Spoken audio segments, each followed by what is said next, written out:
Let's get going. Welcome, everyone. My name is Dunya Solari. I'm the Director of Admissions at La Scuola International School. This is my 9th year in admissions here at La Scuola, and I personally speak 4 languages, actually. And I speak, in full disclosure, neither Italian nor Spanish, but I can honestly say that multilingualism has been a real gift in my work and in my life.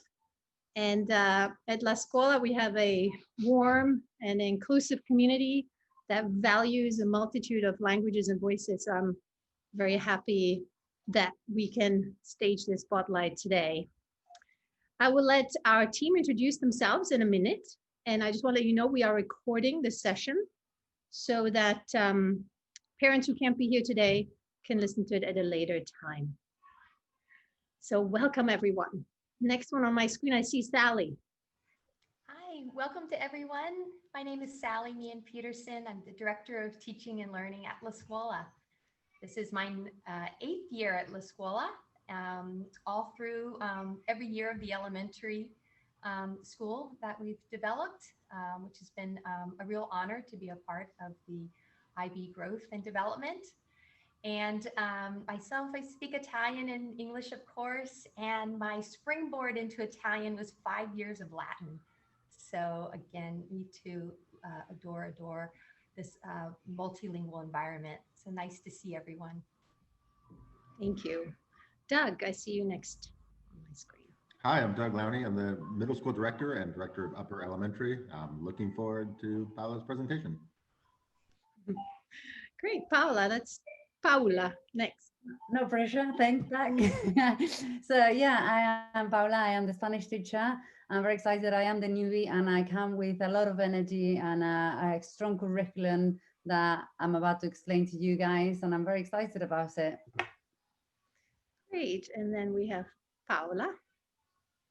Buongiorno a tutti, my name is Paola and I'm the Admission Associate at La Scuola, and I'm a parent of a graduate from the pioneering class. And I welcome any calls, emails, questions. Please don't hesitate. Great, thank you so much. I'm going to get started on the presentation. And I just want to say in the audience, we have some current parents, we have some parents, some applicant parents, so welcome to everyone. Sally. Yes.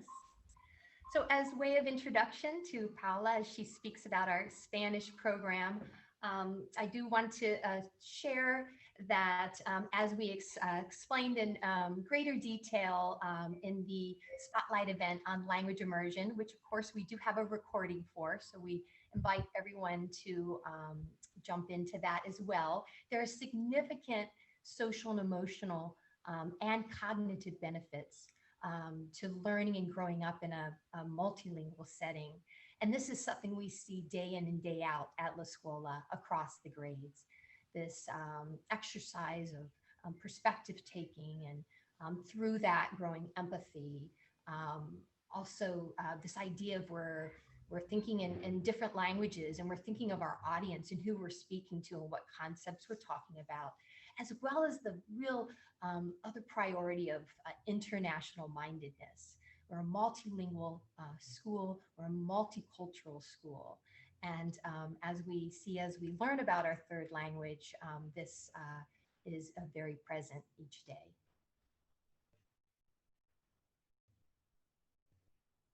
So there might be the question, how is Spanish taught at La Scuola? At La Scuola in the early years and in the lower elementary, the learning setting is Italian immersion.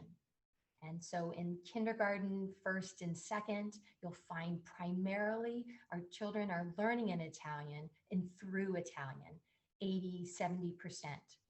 As they move into third grade, it becomes a bilingual instructional setting where content is learned both through Italian and in English.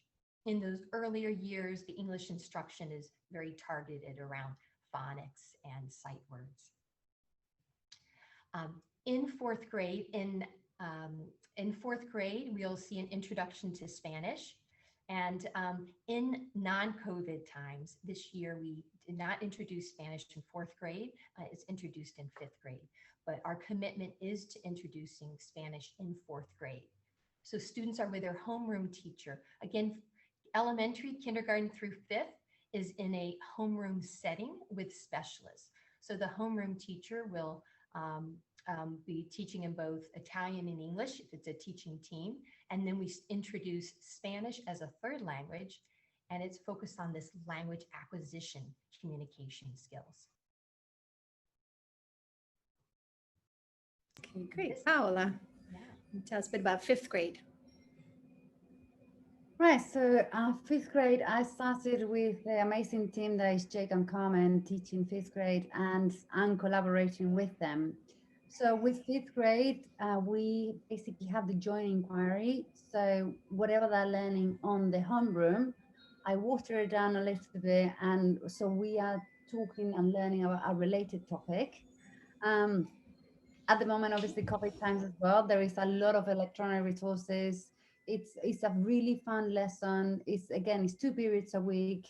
And also it's not only just the vocabulary and a tiny bit of grammar, but a lot of cultural engagement. We have some semi-Hispanics or Hispanic kids, and they also, like, obviously we share about every culture.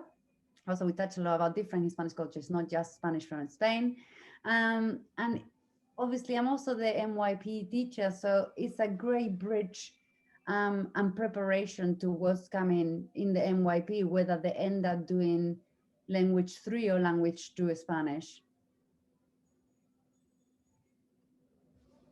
Okay. So for instance, we have the inquiry that we did the first one. Here we go. So the inquiry in the classroom was human-made systems and communities. They were talking about democracy. They were talking about legislation, obviously something a bit more higher order thinking skills used there. And in Spanish, we're talking about places in town, because that's a human-made system, and a city, transportation, adjectives. So also talking a little bit of grammar. What is an adjective, you know?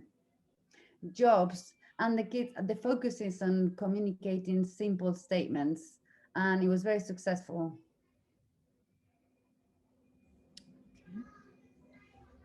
Then we moved on to, again, they were doing inquiry into orientation in place and time in the homeroom, and in Spanish we were talking about countries, nationalities, celebration. Obviously the La Scuola as a school celebrates quite a lot of Dia de los Muertos, so we touch on that as well.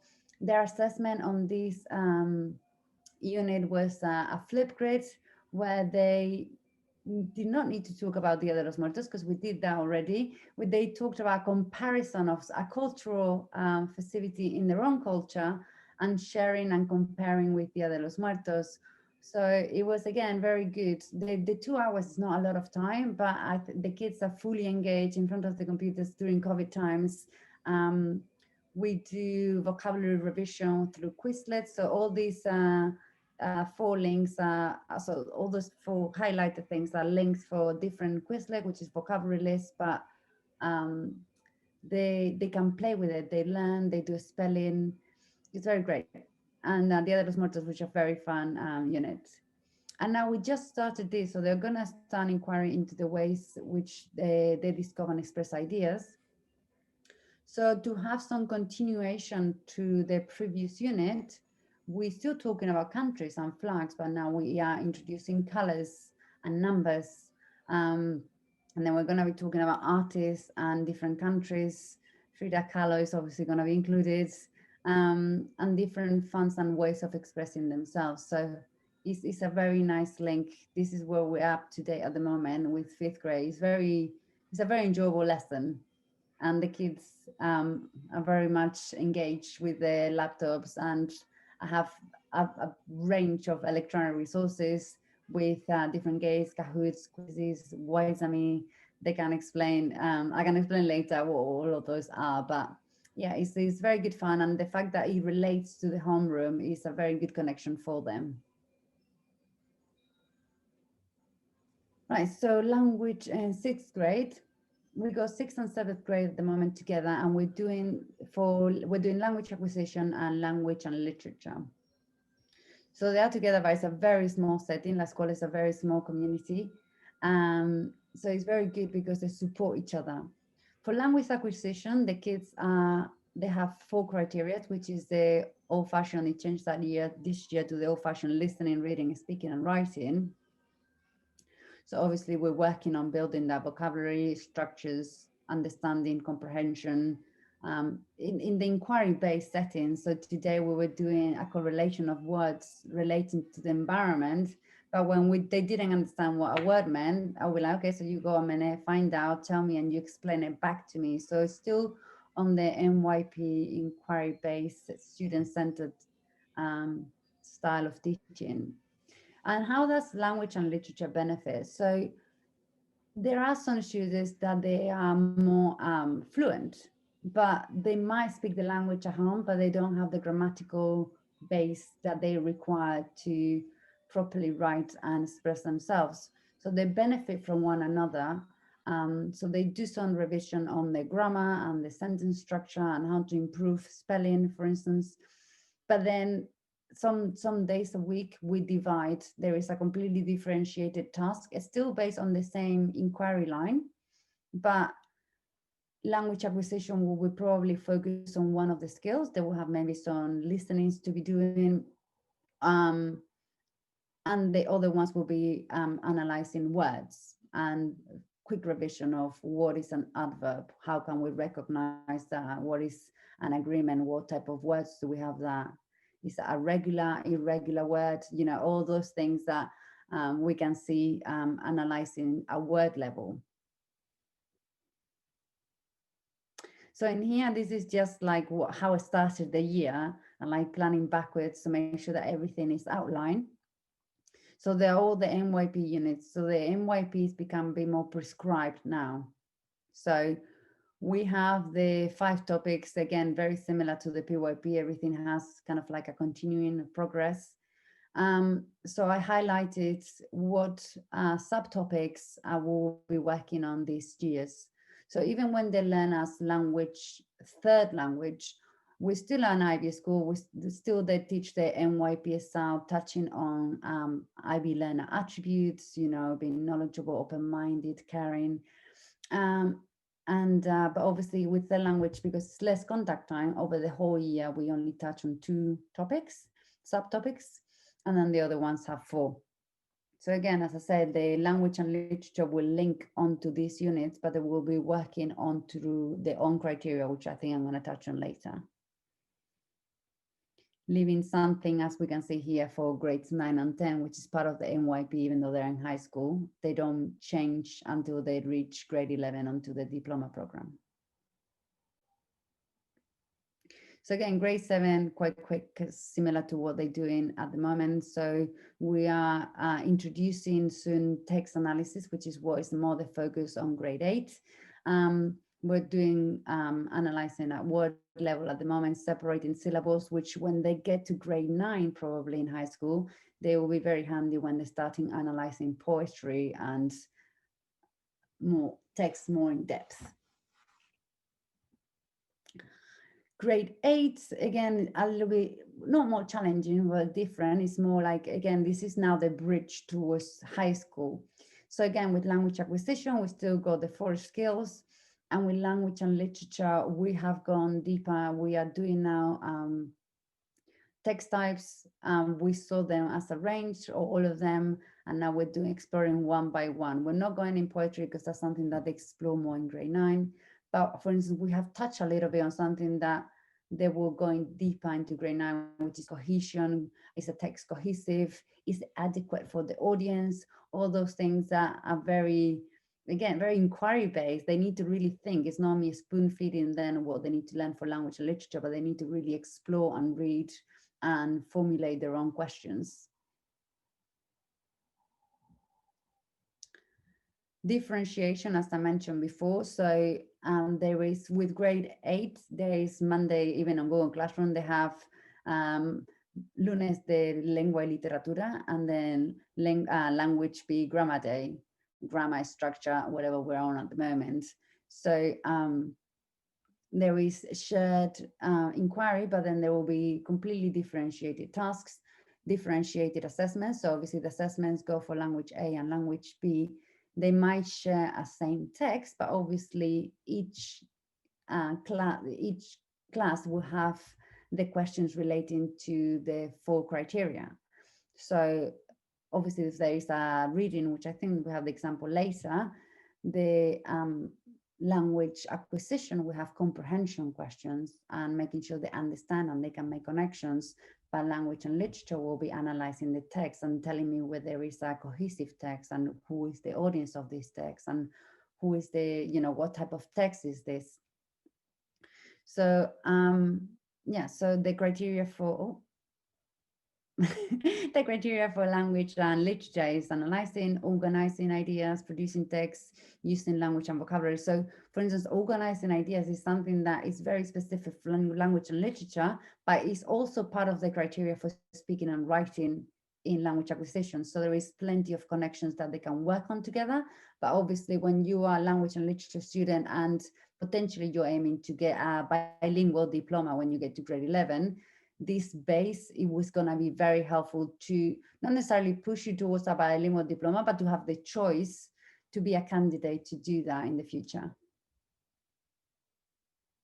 Okay, great. Thank you so much, Paula. We tried to keep the slideshow shorter this time, so I want to open it up to questions now because there are quite a few questions in the chat. So I will stop sharing now. Okay.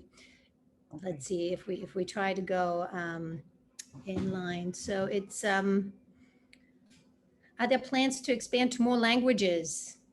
Douglas, are you here? Let's see, you might be pulled into. I'm like multitasking. Yes. But I heard the question. We don't have any current plans to expand to more languages. We're really happy to have developed Spanish so much in the last year or two, and we really want to focus on the multiple tracks of Spanish and Italian right now. As the school enrollment grows, that certainly is a possibility as an international school. And in IB schools, there is something called self-taught languages, a way of supporting a wide range of languages. I was in our last school, we had 15 students doing different self-taught languages, but we're young yet. That'll be a ways away. Okay, great. Thank you. It's a question about how fluent do the students tend to be in Spanish when they graduate from 8th grade? How does that compare to Italian? I would love to answer that instead of Paula because she hasn't worked with the graduates. The La Scuola Spanish language program has really taken a big step forward this year with Paula. This is our first year of the advanced language program. So this is the year in which we will graduate advanced language students. Up to now, prior to this year, let me say, Spanish was our 3rd language. So our goal there was to provide a strong introduction so that students could go into an intermediate Spanish class in high school. The goal now with the advanced language track is really to be working with native speakers and advanced second language speakers who are speaking, reading, and writing at a high level. So we shall see in June. Yeah.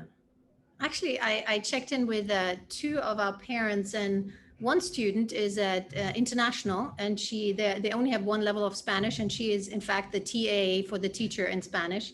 The other student is at Sacred Heart, and he's in the heritage speakers class there. So it's an advanced class. So it's they're doing pretty well.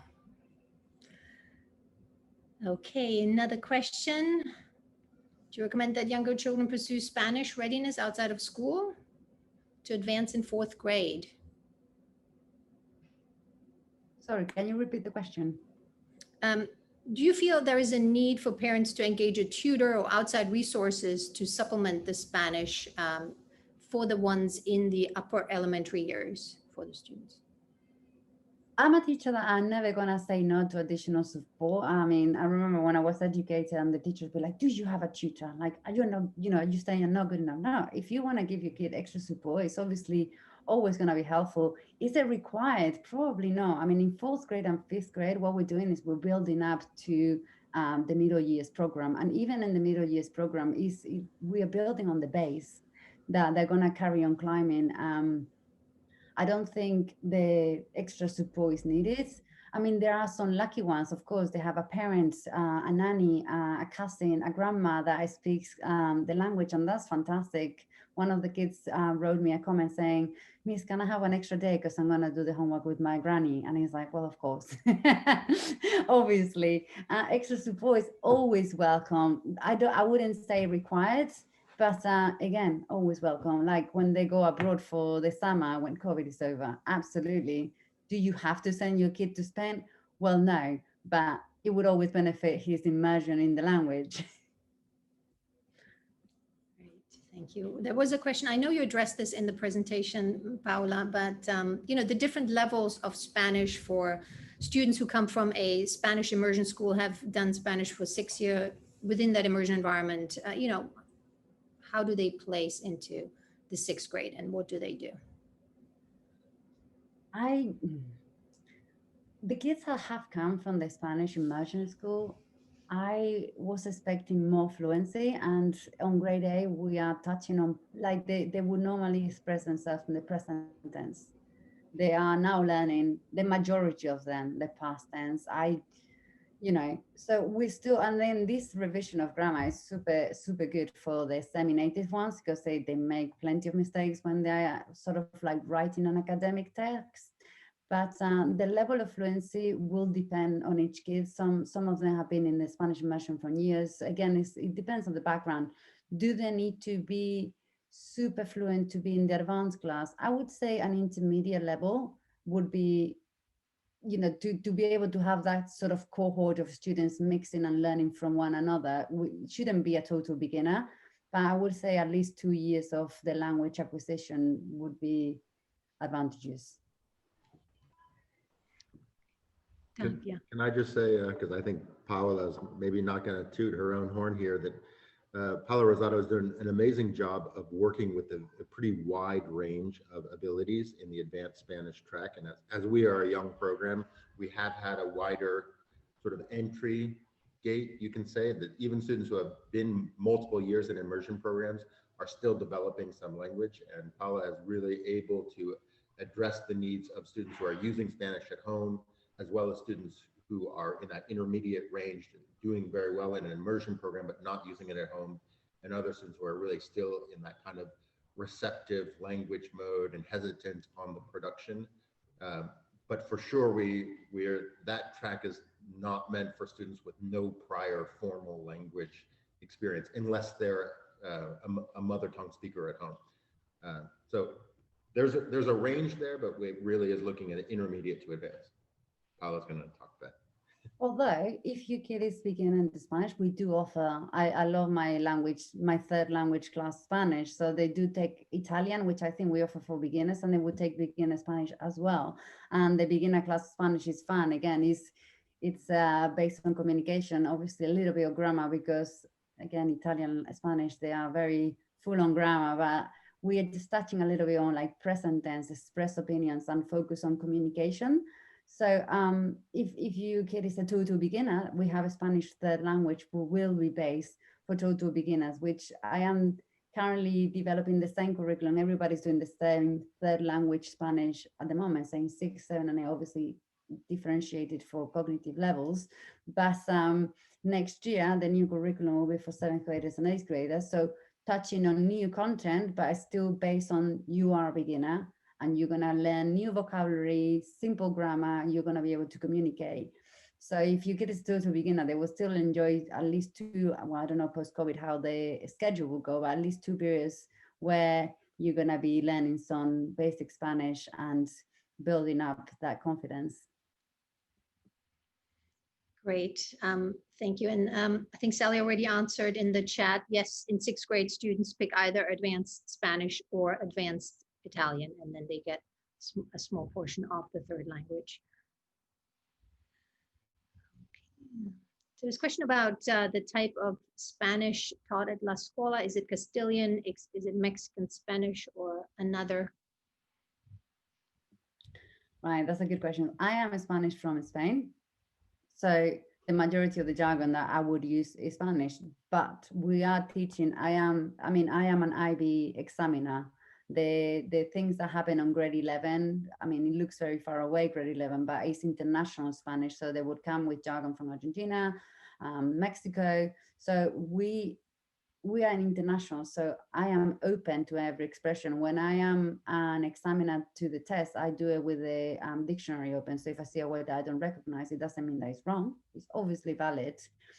The question about vosotros, you all, I do teach it because the IB would introduce it on the exams, which again, look very far away, but I start building onto that base. When we listen to videos or audios, is with every accent. I mean, one of them were like, Miss, I don't understand that accent. I said, well, we can listen to that one a bit more then. But yeah, we expose the students to every accent. They found the one from the south of Spain obviously quite hard because it is. It's very fast. I am from there. But yeah, they will learn the standard Spanish, but everything that if they have a Hispanic parent and they use some sort of expression that I don't, they can carry on using that. I love linguistics, and like I'm happy to learn more. In every school that I've been, I've learned a tons of words that they're not from Castilian Spanish. So I don't know if that answers your question, but I hope so. Yeah, no, that answers it beautifully. Thank you, Paola. I really appreciate that openness.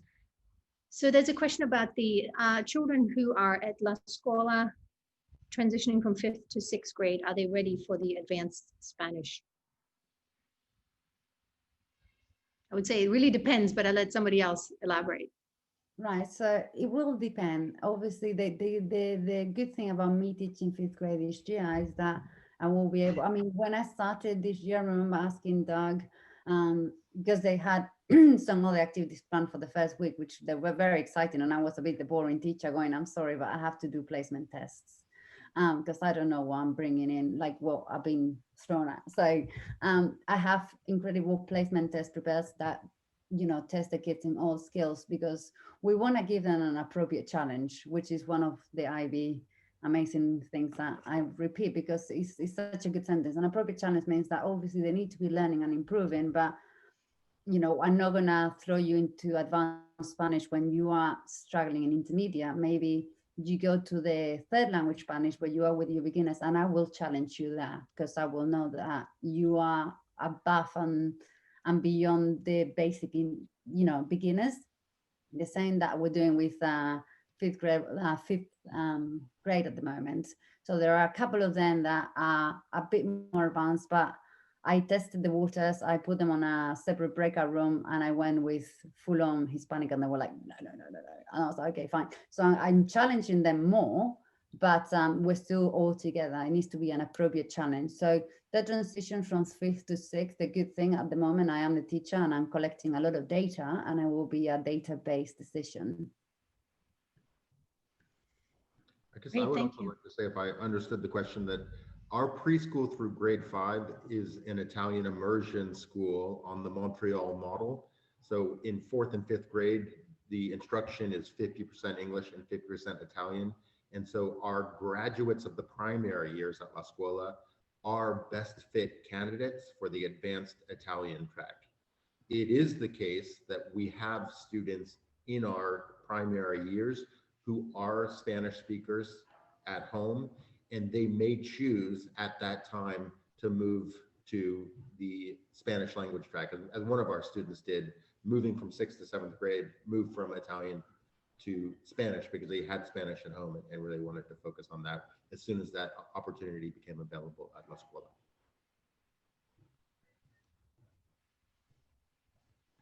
Great, thank you. Did I miss anything in the chat? I think I covered everything so far. Okay, oh, I see Valentina and Benny, our head of school, is joining us. Ciao, Valle.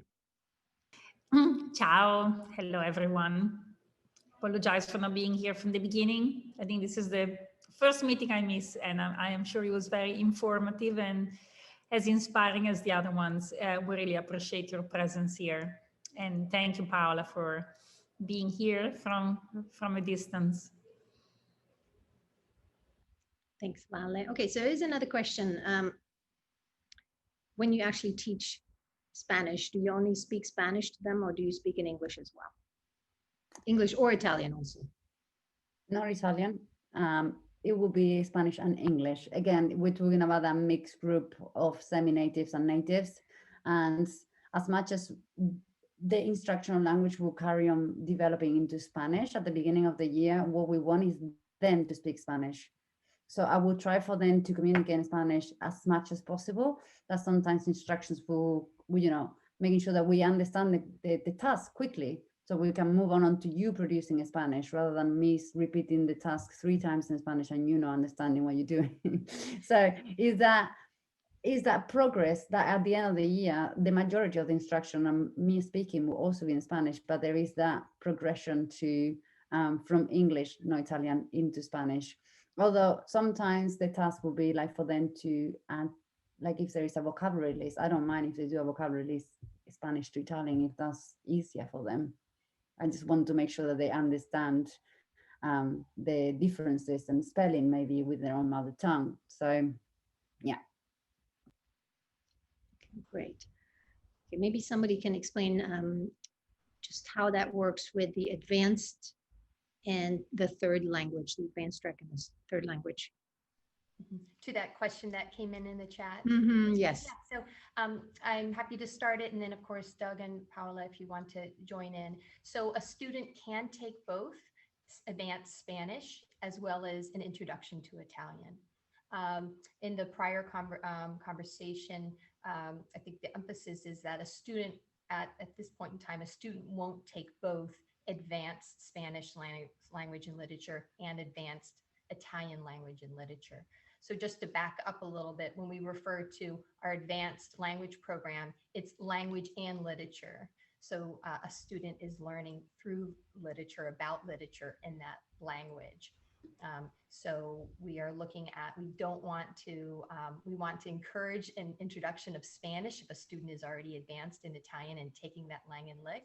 And in the same way, if a student is in the advanced Spanish language and literature, we want to encourage that language acquisition of Italian and learning to communicate in Italian. And I would say it in another way, that there are no free periods in the middle school, and advanced Spanish and advanced Italian happen at the same time. So every student takes one of 2 of those, and intermediate Spanish and intermediate Italian happens at the same time. So every student takes one of those 2 courses. All students in middle school study both Italian and Spanish. And no student studies only advanced Spanish and Italian, or only beginner Italian, beginner Spanish. Wait a second. It is possible. No, you can study beginner Italian and beginner Spanish. Right, that combination. But you can't study 2 advanced or only beginner Italian. No, never mind. One of the things I said was accurate. It's going to get even more fun when we have 5 languages.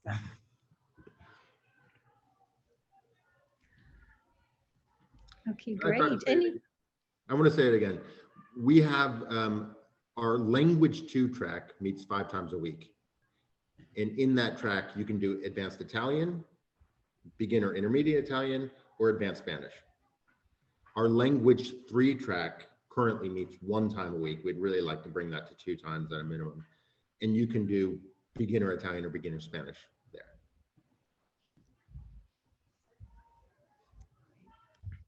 And I want to make sure, and I apologize if this was already shared, that this is really way above and beyond what I would say every other middle school in San Francisco is doing.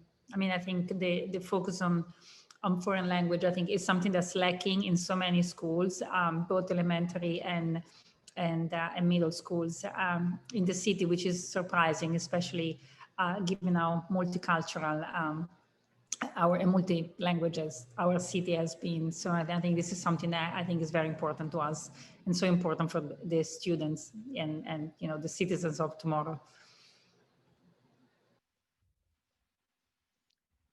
The question about whether everyone starts Spanish in 4th grade.